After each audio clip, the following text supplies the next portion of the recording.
Anne Toulouse, est-ce que seule une journaliste française devenue citoyenne américaine pouvait entrer dans la tête de Donald Trump? Seule, j'aimerais bien, mais en tout cas, c'est vrai que ça a été un gros avantage d'être à la fois biculturelle, binationale, et surtout de ne pas être seulement une journaliste, puisque je vis aux États-Unis depuis 20 ans. J'ai été journaliste pendant un certain temps, mais à un moment, j'ai décidé de plonger dans l'activité du pays, de fonder une petite entreprise, comme beaucoup d'Américains. Je vis donc le pays de l'intérieur. C'est ce qui m'a rendu proche des gens qui votent. Et c'est ce qui aussi m'a permis de connaître la carrière et la vie de Donald Trump, qui va bien au-delà de sa carrière politique, qui est quand même courte, ça remonte à quelques mois. Mais depuis une trentaine d'années, il est un promoteur immobilier qui est très très connu aux États-Unis. Vous levez les yeux à, je sais pas, New York, Honolulu, Chicago, vous voyez une tour Trump. Et c'est aussi un personnage extrêmement connu de la télévision. Donc, pour moi, je ne l'ai pas vu arriver comme un ovni, ce qui est, j'en conviens, le cas de la plupart des gens à l'extérieur. Et j'ai tout de suite compris qu'il y avait quelque chose dans sa candidature qui répondait, je dirais, à une attente, à une inquiétude, à un agacement dans la société américaine. Et c'est ce que j'ai voulu expliquer. Cette société américaine, vous pensez aux vieux Américains, d'une certaine façon, de souche, comme on dit, qui ont le sentiment d'être rétrogradés, négligés depuis des lustres, que ce soit sous un régime, une mandature républicaine ou démocrate? Oui, évidemment, on les met en avant, pas forcément vieux d'ailleurs, parce que ceux Les qui jeunes? suivent Donald Trump ne sont pas forcément vieux, mais je dirais une partie de l'opinion publique qui a le sentiment de ne pas être comprise et surtout d'essuyer toutes les crises qui sont provoquées par les politiques et de les rattraper par l'activité privée. Il faut voir que les États-Unis sont un pays qui ne marche pas aussi bien qu'on croit. Il est porté par le secteur privé qui marche très bien mais avec de gros efforts de ceux qui y participent.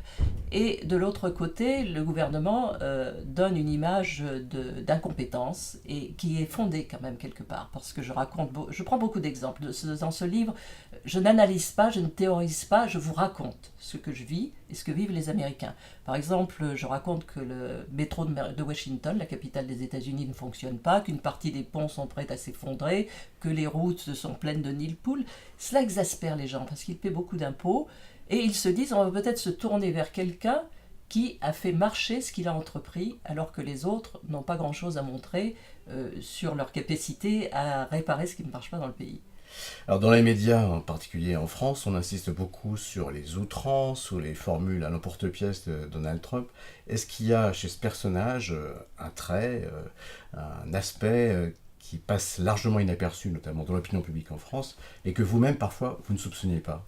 Alors évidemment, Trump est tellement bruyant et tellement excessif que, par sa faute, on ne peut voir que la partie émergée de l'iceberg, c'est évident. Mais il y a derrière cela un personnage, moi ce qui m'a beaucoup surpris quand je me suis penchée sur sa vie et sur ce qui faisait en lui qu'il y avait une adéquation avec, je dirais, l'américain moyen, c'est que c'est un bosseur. Il passe sa journée dans son bureau, il vit au-dessus du bureau, le soir il rentre chez lui, il regarde la télé, il mange un hamburger, c'est pas du tout l'image du playboy qu'il a d'ailleurs diffusé pour la galerie, parce que ça fait beaucoup pour sa publicité. Alors on le voit toujours dans les boîtes de nuit entouré de jolies filles, mais il y va pour se faire photographier, et il rentre à la maison avec la Madame Trump du moment, il est entouré de ses enfants, et je le dis, c'est un monsieur tout-le-monde milliardaire, et c'est ça qui est frappant chez lui.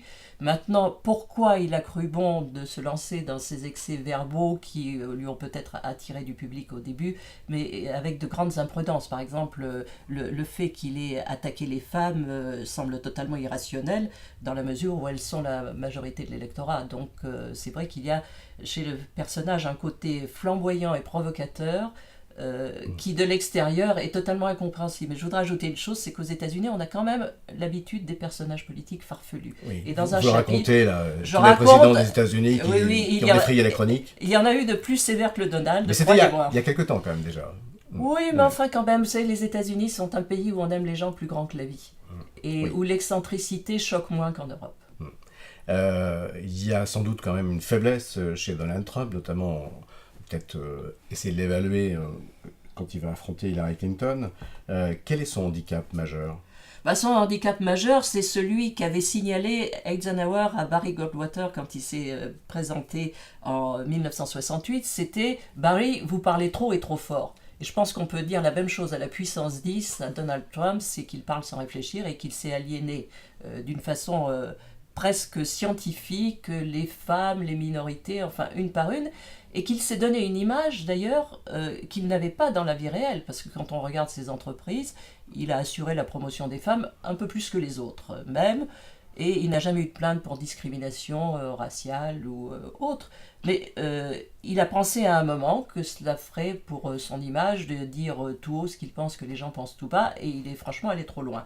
Mais en Voilà. même temps, est-ce que ça n'est pas ce franc-parler qui lui a attiré justement des sympathisants, ou le plus de Ah sympathisants? bah, certainement une partie des sympathisants, mais vous ne gagnez pas une élection avec une partie du pays. Donc maintenant, il va falloir qu'il fasse Revenir au centre, à un un point d'équilibre. virage et qu'il montre ce qu'il pense avoir à apporter à la gestion du pays, autre que ses gesticulations, ça c'est certain. Et c'est vrai que dans les meetings électoraux, on en voit tout de même, ça aussi, hein, c'est un genre, c'est le genre de tous les excès. Mais je pense que la grande faiblesse de Donald Trump, c'est de parler à tort et à travers et d'être un peu flou sur la façon dont il va agir.